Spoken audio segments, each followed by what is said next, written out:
Hi everyone, it's me, Tim. Today I want to talk about 8 level design guidelines. I don't talk about level design much on this channel. I do have a level design playlist, which this will go on.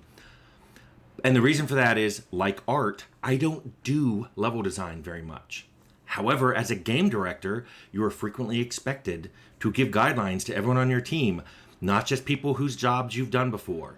This is what happened in this one. I was asked to give some guidelines for what I wanted as level design. I think this was for Outer Worlds, but it was based on something I had written back at Carbine for WildStar. I wanted to make a top 10 list. I always like doing things in top 5 or top 10, but I only came up with 8. So these are the 8 you're going to get. And I know that sounds disappointing, but if you have played any of my games, you know I'm not afraid to disappoint people. Anyway, here we go. These are the most important details to remember and to include in every map of our game. Rule 1. Our game is nonlinear. Don't assume that players will go somewhere first or talk to someone first. What this means is I wanted to remind level designers that just because you put a guard outside the town, don't assume that everybody will stop and talk to that guard. If you want to force that, you can put a gate in the town that doesn't open until you talk to the guard. Or worse, force the guard to go into conversation with the player. But I point out that if you're capable of shooting that guard from long distance and killing them, I'm going to go into that town without talking to the guard. And you may think, well, at that point it's okay because everyone in the town will attack you. In general, I just like to remind level designers, don't assume anything the player is going to do in a particular order. Your job is to provide a nice map for them to play on and not make such assumptions. So number 2, remember that all of our playthrough builds, and there's a link to where I listed all the different major types. Remember that all of our playthrough builds must be supported on the main story quests. All of them. This is because I can't tell you the number of times I would go back and go, where's the stealth path through this?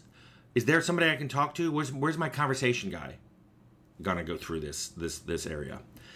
And I frequently got pushback from people saying, well, we didn't really want to support it here. It didn't make sense that you could stop and talk to something. I'm like, hey, this is a main story quest. Either this is where they pick it up, or this is one of the objectives, or this is where they turn it in. It has to be supported here. That is not an option. Now, keep in mind, that's usually work done by a narrative designer, but the level designer has to support it. They have to put somebody in. They have to make sure that NPC is somewhere they can be talked to without having to fight people to get to them. Because I've seen people put in vents saying, well, there's a vent for the stealth guy, and it's behind the guards, and there's no way to stealth past them with the way the stealth radius worked. So those things would have to be fixed. And then the third rule, side quests only need to support a few playthrough builds, but keep them balanced so that every playthrough build has some side quests for it. This is something where I was really happy to see, like on Pillars of Eternity, Josh kept track of all the places the player could use a skill, because shortly before we closed down and stopped adding content, he found an imbalance between where all those skills were used and asked for additional content to be added to support those skills specifically. And because we'd all played through it, there were even places people suggested where we could do those skills. For this case, it's, hey, if you're playing a stealth person, you can't necessarily guarantee that every side quest has a stealth path. But if all of the side quests have a combat solution, half of them have a talk solution, and only 10% have a stealth solution, that's a problem. You need a lot more stealth side quests, or what side quests that support a stealth playthrough. Number 4, and related, leave room for side quests on main maps. This means don't fill up every cave, every building, and every outdoor area with an encounter. And an encounter doesn't mean necessarily a combat encounter. It could be like, oh, we have a merchant here, or there's some loot to find in here.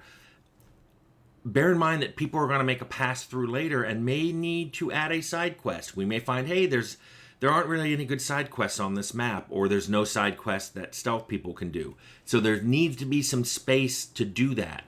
And those side quests may not fill up all those spaces, but breathing spaces are nice too. Places where the player can just stand and they're not forced to make a decision about anything. Or maybe they just want to enjoy the view. Rule 5, at least one point of interest, POI for short, should be visible from any point on an outdoor map. This was something that I learned from Disneyland, and I'll link that video below of everything I learned from Disneyland. When you're in Disneyland, you can often see POIs, whether it's the castle or the Matterhorn. Sometimes even when you're in areas that it doesn't make sense, like when you're at Adventureland and you can see the Matterhorn, and you're at Tomorrowland and you can see the Matterhorn.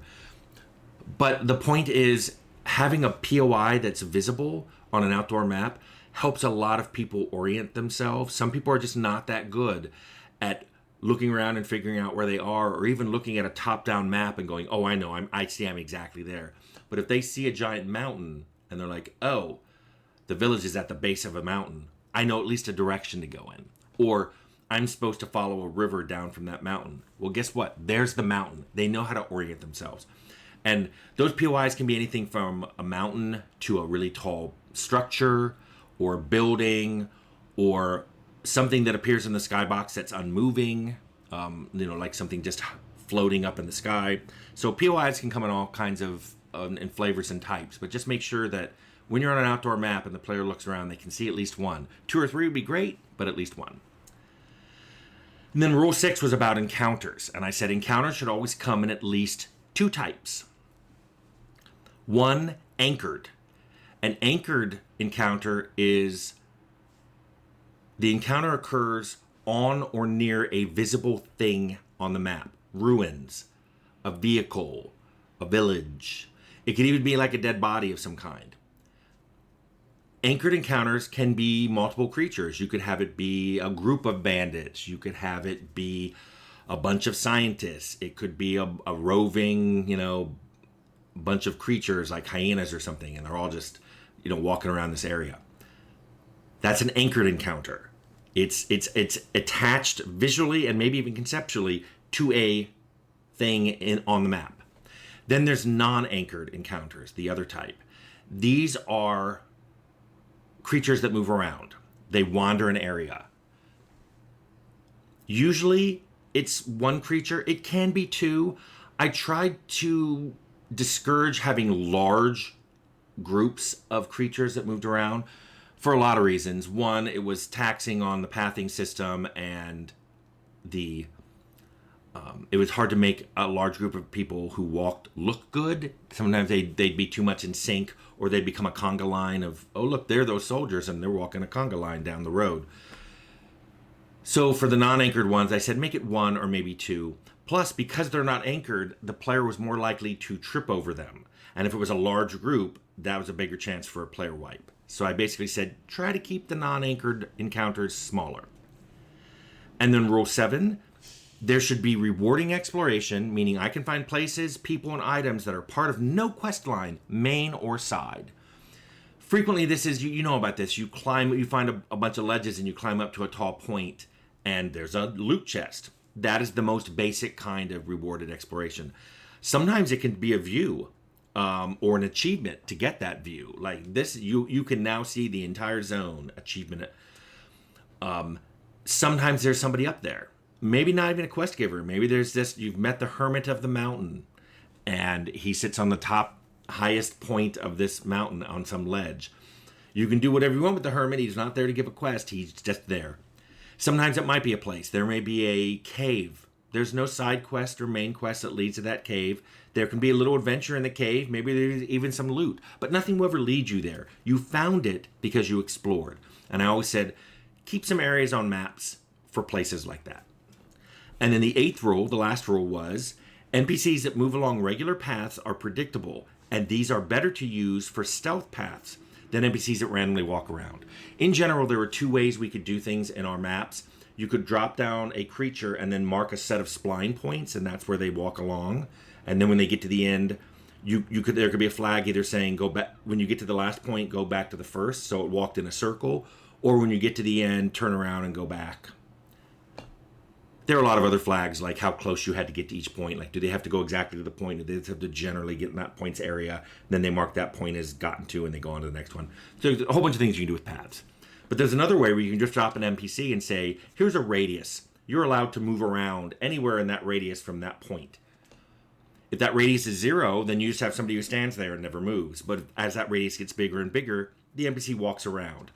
Well, if a player is trying to stealth, the ones that move along splines, way easier to predict than the ones that just move randomly around in that area.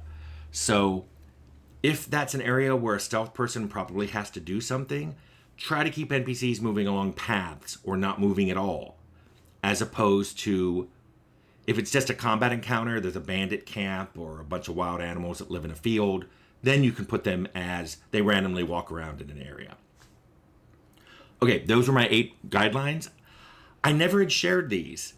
And it's because since I wanted to make 10, I was waiting to get to 10. And then we started making maps before I ever shared this. And then it felt too late. And what's the point? And people were making maps already. And they already knew what they were doing. So I never ended up sharing this, but I just shared it with you. So I hope you found those 8 guidelines for doing level design useful.